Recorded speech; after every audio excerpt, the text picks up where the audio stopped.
You ever stop and think about what's happening behind the screen when you click Buy Now on Amazon or book a stay on Airbnb? It feels so simple, but underneath that click is a powerful, really specific blueprint that's running the whole show. Today, we're going to decode the master plans of these e-business giants.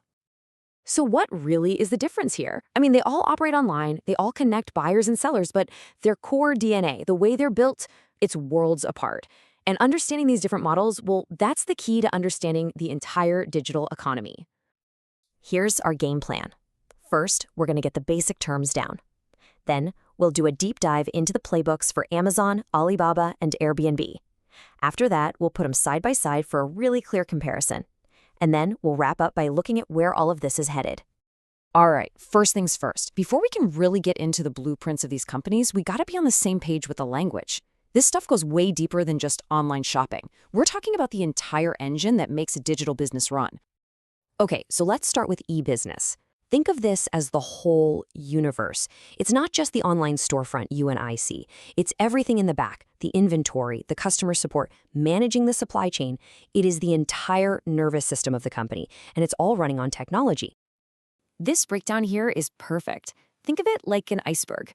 E-commerce is the tip of that iceberg. It's that one moment you click and buy something. E-business is the entire massive structure underneath the water that makes that one click possible.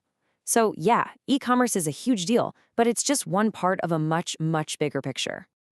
Let's jump into our first case study, the one we all know, and let's be honest, probably used in the last week. Amazon. Amazon is the undisputed champion of the business-to-consumer model, or what we call B2C. It is the most classic setup you can imagine. A business sells products directly to you, the individual customer.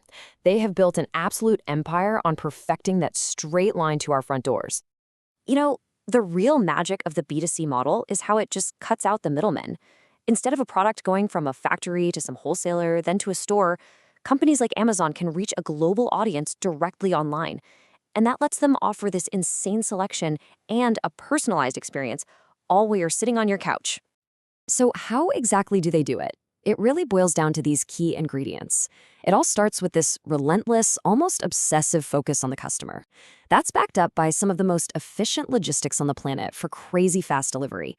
Then they use all our data to give us those personalized recommendations that feel like they're reading our minds. And finally, you have things like Prime, which is all about building loyalty and making it just too easy to shop anywhere else. Okay, now for a titan that's every bit as huge as Amazon, but it operates in a world most of us never even see. Let's talk about Alibaba. This quote pretty much tells you everything you need to know. Alibaba's goal wasn't to sell one book to one person. It was to help a small factory in some province sell 1 million phone screens to a big company in another country. This is business to business. And here's the wild part. The B2B model is actually the largest slice of the e-commerce pie, but it's almost totally invisible to us regular consumers. We're not talking about buying one thing at a time. We're talking about massive bulk orders, wholesale prices, and super complex supply chains. This is the digital engine that powers global trade. So how does Alibaba make this work? It is so much more than just a marketplace. The absolute secret sauce is building trust. Their trade assurance service basically acts like a referee, protecting both the buyer and the seller in these enormous transactions.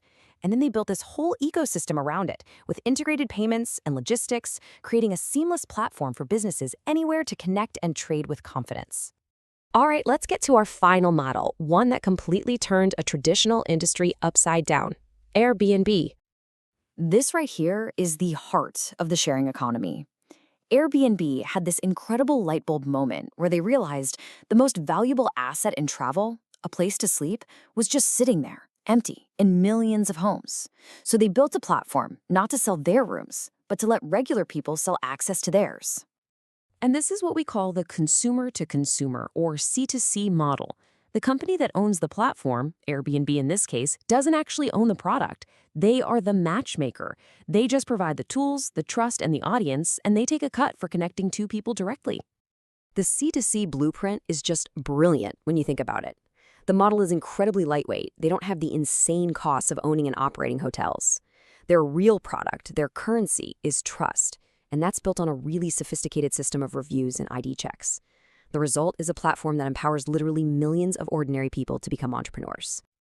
Okay, so we've looked at each of them on their own. Now let's line them up, put these blueprints right next to each other to really see the difference. This table just lays it all out, nice and simple. B2C, a business like Amazon sells something to you. B2B, a business like a manufacturer on Alibaba sells to another business. And C2C, you, a consumer, rent something from another consumer, with a platform like Airbnb playing referee. It really just boils down to one question: who is selling to whom? So we've seen these three incredibly powerful models. But where does it all go from here? It's really important to remember that these blueprints didn't just pop up out of nowhere. They grew and evolved right alongside the internet itself. I mean, think about it. The early internet, Web 1.0, was basically a digital encyclopedia. You could read stuff, but that's it. Then came Web 2.0, the social web, which let us create and share content. That's what made C2C platforms like Airbnb even possible. Right now, we're in Web 3.0, the intelligent web, where AI is powering that crazy personalization you see on Amazon. And the future? Web 4.0, this idea of a seamless connection between us and machines, that could change these models all over again. And that really brings us to the key takeaway. These models we've talked about, B2C, B2B, and C2C, they're not the end of the story. They're just the beginning. As technology like AI continues to blur the lines between our physical and digital lives, the opportunities to create the next world-changing business model are literally everywhere.